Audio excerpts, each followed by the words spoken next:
নবযুগের নারী। একটি সীমানায় মনকে নিবদ্ধ করিয়া অসীমে যাইবার চেষ্টাকে অনেকে নিন্দা করিয়াছেন। কেহ কেহ ইহাকে পৌত্তলিকতা বলিয়া গালি দিয়াছেন। আমি কিন্তু মা পুতুল পূজাই আরম্ভ করিয়াছি। সে পুতুল মানুষের গড়া নয়, কিংবা আমার কল্পনাও রচা নয়।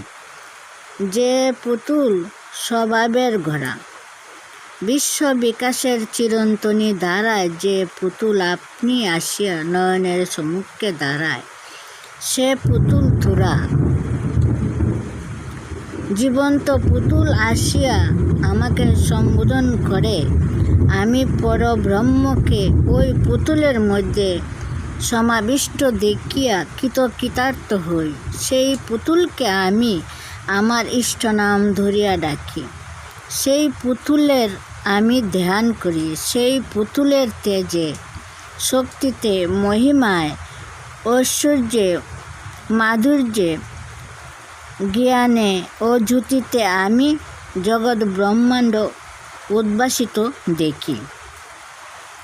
পুতুল শুধু নয়কো পুতুল, প্রাণ যে আছে তার, প্রাণের মাঝে জ্ঞানের বাতি গুছায় অন্ধকার।